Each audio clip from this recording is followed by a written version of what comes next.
Hello! Haven't made many clips recently. I do apologise for anybody who's been waiting for some. I've been all over the shop.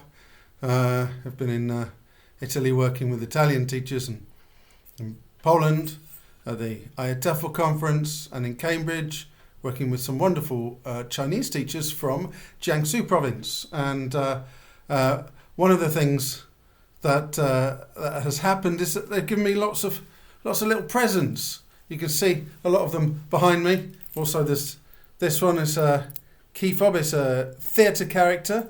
And what else have I got to show you? I like this one. What like that? Little panda. And this lovely bookmark, which I believe says something to the effect of may things be plain sailing for you, may your journey be smooth. I've got this lovely paper cut out there as well.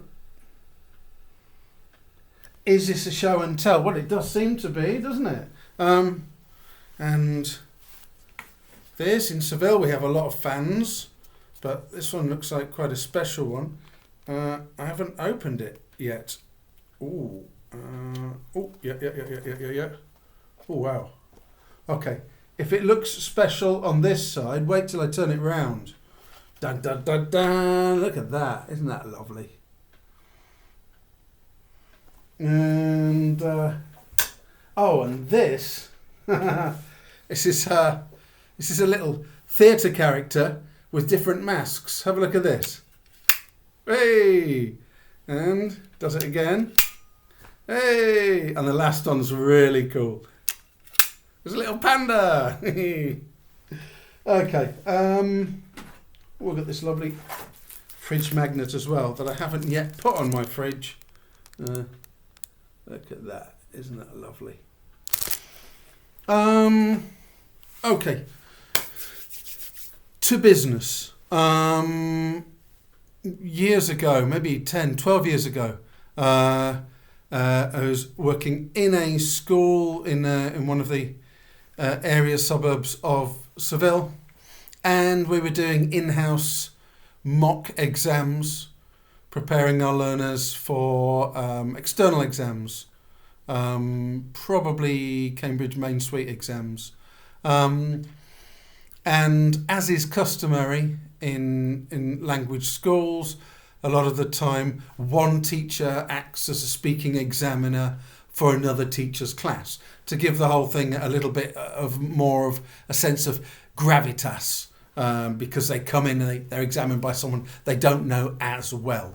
Sometimes they might have had that other teacher as a class teacher in previous years, but still that little bit of distance, it creates more of a sense of event and also helps give a more sort of objective perspective on that student's performance. Sometimes it's harder sometimes to separate how a student does in the moment in a certain mock exam from your knowledge of what they can do sometimes if you're the class teacher, I think we all find. So there I was, examining a colleague and a very good friend's class. Now, her students came back to her after the exam. She asked them, obviously, how did it go? Did you feel okay in there? And one of them said, talking about the exam the mock exam that they'd done with me, they said, yeah, it was going really well, and that everything was fine. And then the examiner started twitching, and that started to distract me. I did feel sorry for that student. I've always been a bit of a twitcher. I twitched terribly as a kid, but I kind of got it under control in my sort of mid-teens. I realised I could kind of float over the top of the twitchiness and not always engage it. It's always going on underneath. I've accepted it kind of always will be. But if I don't engage, if I relax a little bit, I can function over the top of it. Occasionally the twitchiness bubbles up, and anybody who knows me will have seen me having a good twitch now and again. But I've learned to embrace the twitch. For other people, maybe it's maybe more of an imposition. There are other things that I do which are slightly idiosyncratic, and you may have noticed on these clips.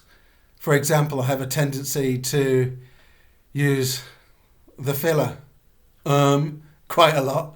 I overuse, I play back some promo stuff I do sometimes. I count the number of that creep in without me even realising in the moment. And sometimes I am slightly taken aback. Occasionally I'll make my mouth too wide when I articulate a word for no reason. I've noticed that watching these clips. That could be annoying. I tend to pause. Like I think a lot of people who live maybe a bit too much in their heads, I tend to go into my head. There's plenty of noise in there, but other people are waiting for me to say something. That could be a bit annoying. What else? You've probably been annoyed on these clips, or might have found it slightly annoying the fact that my setup wobbles a little bit. I often show something to the camera and the light sort of over focuses because I really haven't invested in any production material other than my halo light at the back that you might see glinting off my glasses. What else? I sometimes don't look at the camera. I sometimes don't look at people when I speak. First time I ever saw myself on camera was a friend had a VHS video recorder, and he recorded me in his bedroom in Metheringham in the Lincolnshire town or village. And I thought, wow, I look really shifty. My eyes are sort of darting everywhere, and the emotions behind, the genuine emotions, they really don't come across that much. And I realised, okay, no wonder some of the mums of some of my friends don't like me very much to start with. I sort of present an odd quirkiness. What else? Well, I mean, these clips I've noticed, I tend to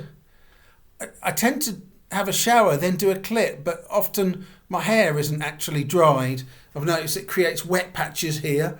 My lips stick together a bit. Picked up an injury from rugby years ago here, so I got a bit of a lump where I had to have that stitched up, and the lip sticks together a little bit occasionally. What else? I keep holding up that book, don't I? Understanding Teenagers in the ELT Classroom. That could be annoying. And I always finish the clips with strength and energy with your teaching. Again, I mean, it's a catchphrase. It might bug you, you might like it, I don't know. Why all this? Because sometimes we think that we're trapped in a classroom with our learners. But actually, I think in many ways, it's very much more they who are trapped in a classroom with us. Because what we do, our individual mannerisms, our personal quirks, our habits, our gestures, the catchphrases that we use that we think are funny or novel, the topics, our favourite topics that we go back to time and time again, that we think are interesting but actually might not be. They are amplified because we are the one that's speaking. We are the one that's doing most of everything in the classroom. So my message and the point of this video is maybe ask yourself, is there anything that you might do?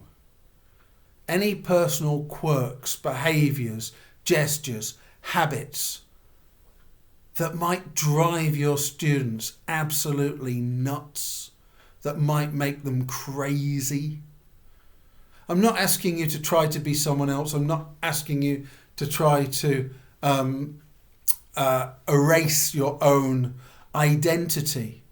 No, I'm just wondering, if we might not all have a look at ourselves and smooth off a few of those unnecessary corners to try to give our learners a slightly smoother ride.